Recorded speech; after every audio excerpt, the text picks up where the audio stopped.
The first strike. Sensor destruction at Bandar Abbas.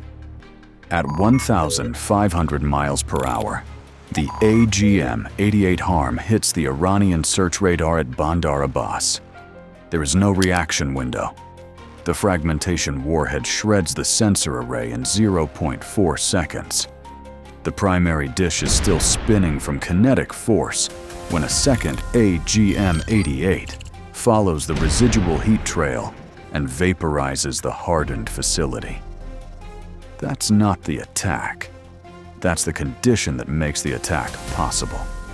Simultaneously, an EA-18G Growler loitering at 40,000 feet floods the entire 1st Naval District with high-intensity digital noise.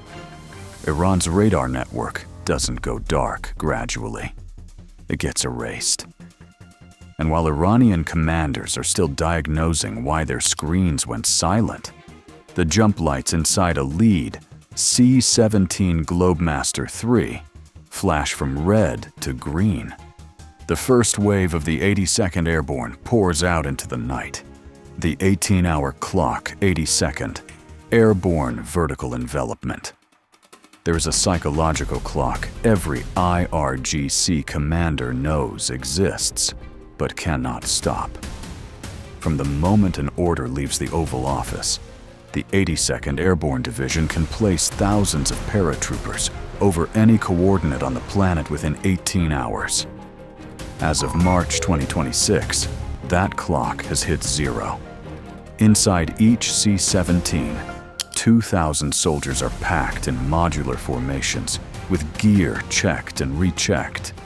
They don't arrive alone.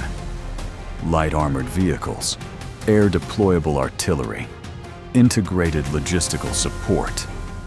This is three-dimensional warfare. Iranian coastal defenses were pointed at the horizon, waiting for ships. The 82nd came from the clouds. The force moves in blocks of 2,000 to 4,000 soldiers.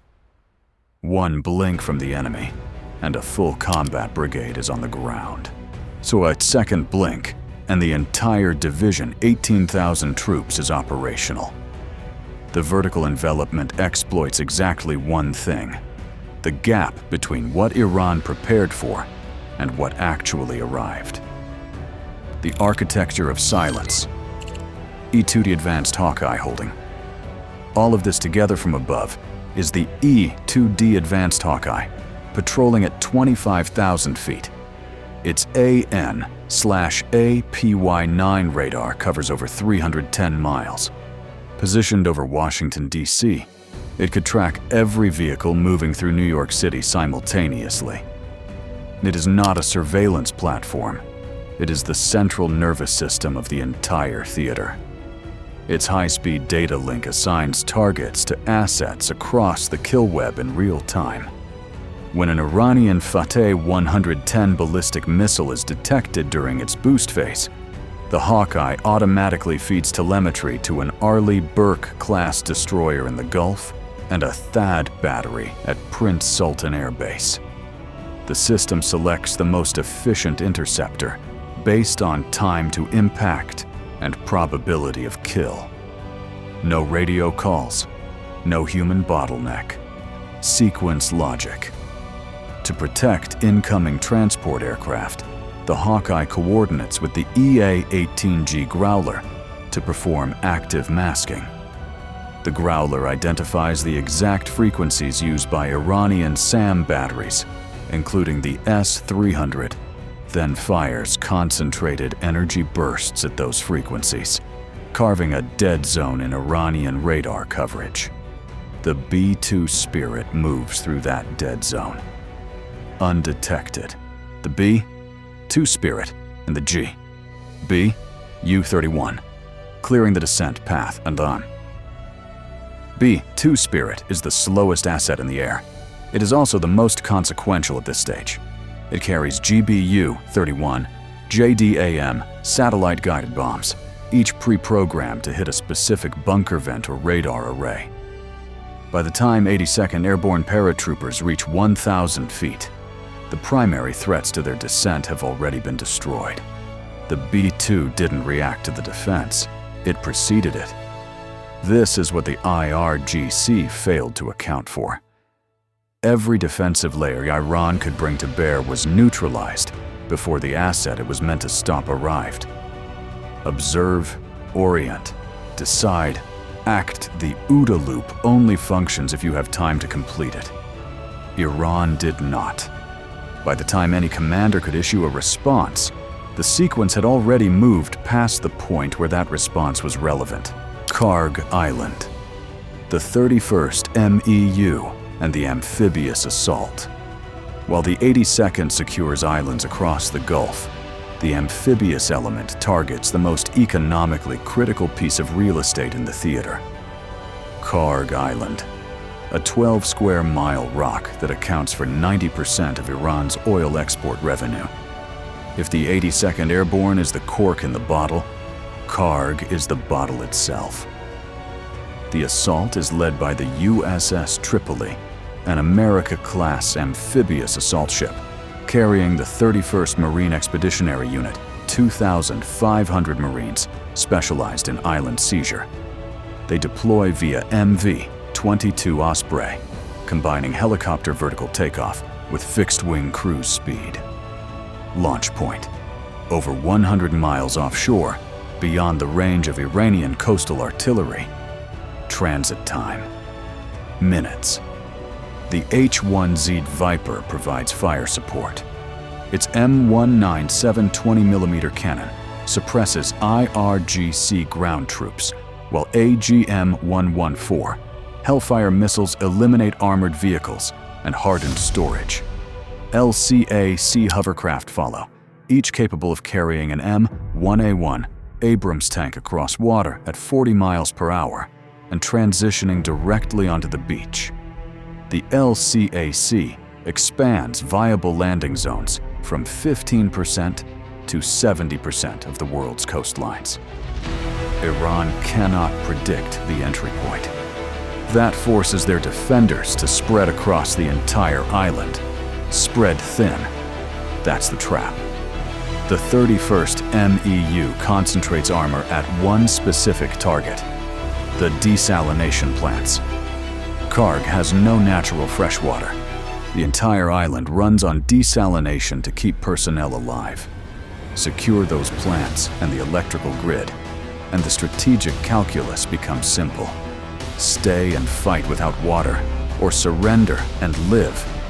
Most choose the latter: Isfahan and Kish.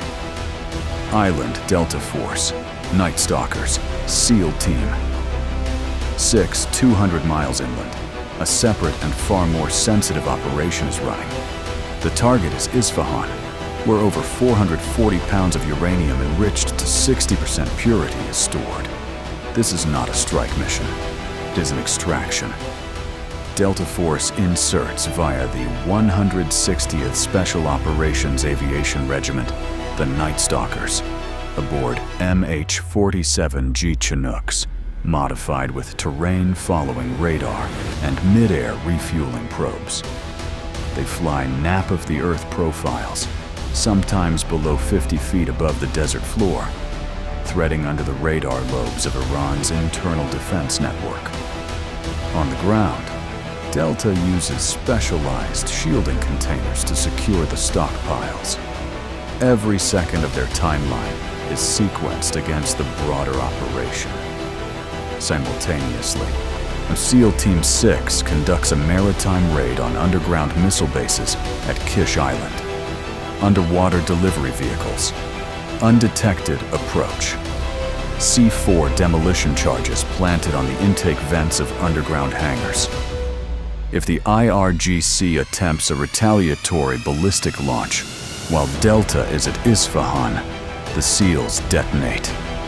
The pressure wave collapses the hangar doors and buries the missiles under thousands of tons of rock. The SEALs don't need to win the war. They just need to block the path for 90 minutes. Green Berets in neighboring countries track IRGC reinforcement movements through local intelligence networks in real time. Every Iranian move feeds into the kill web. The E-2D retasks assets automatically. Iran is not passive, but every action they take is already inside a system built to absorb and redirect it. Iran's counterstrike, and why the economics collapsed. Iran's response is not restrained. Shahid 136 and Mohijer 6 drones launch alongside a Mosquito fleet of fast boats armed with anti-ship missiles. The logic is straightforward: bleed the US inventory by forcing expensive interceptors against cheap drones. A $30,000 Shahid 136 drawing a multi-million-dollar missile response is, on paper, an Iranian strategic win. Except the architecture had already solved for that. At Prince Sultan Air Base and Al Dhafra, Patriot and THAAD batteries are integrated directly with the E-2D Hawkeye. Cheap drones are soft-kill GPS guidance disrupted via electronic warfare, sending them harmlessly into the sea. No interceptor expended. When Iran escalates to heavy ballistic missiles like the Sajil, and that intercepts in the upper atmosphere through kinetic kill before any warhead reaches US personnel. For every dollar Iran spends attacking, they lose roughly 10 in strategic value. The asymmetry that was supposed to favor them inverted completely. The sensor-to-shooter latency inside the US kill web is measured in seconds. In the Iranian command structure, that same process ran on radio calls and layered human approval measured in minutes. By the time an IRGC commander on Greater Tunb could report the 82nd Airborne jump, his radio was already jammed by a Growler, and his command bunker was already targeted by a GBU-31 JDAM. The war Iran planned to fight required time to function. They never got it. The strategic outcome. What the map looks like now. By the end of March 2026, the strategic map of the Persian Gulf has been rewritten at every level. The Tunba Islands and Abu Musa are US logistical hubs, their airfields supporting regular rotations of C-17S and F-35CS. Karg Island is under the control of the 31st MEU, its oil valves functioning as a direct throttle on Iran's regional economy. The nuclear material from Isfahan is in a secure vault outside Iran. The enrichment program effectively ended without a ground invasion of the Iranian mainland. The Strait of Hormuz is open, protected by a steel ring of US warships operating from captured island bases. Iran built its doctrine around one assumption: that the US would approach with a fleet of predictable vector their layered coastal defenses could absorb and exhaust. Instead, they faced an integrated network where every sensor feeds every shooter, every electronic action shapes every kinetic one, and each phase of the sequence eliminates the next layer of defense before it can be used. Static defenses built over decades were not defeated by superior firepower. They were defeated by a system that understood them better than their builders did. The lesson is not complicated. If your decision cycle is slower than your opponent's data link speed, the outcome is already decided. Iran's 2,000 ballistic missiles and thousands of sea mines were not irrelevant. They were just never given the conditions they needed to function. That's the point. The sequence was designed to ensure they never would be. If this breakdown gave you a clearer picture of how modern operations are actually executed, beyond the headlines and the noise, make sure to support the channel. Stay tuned and don't miss what comes next.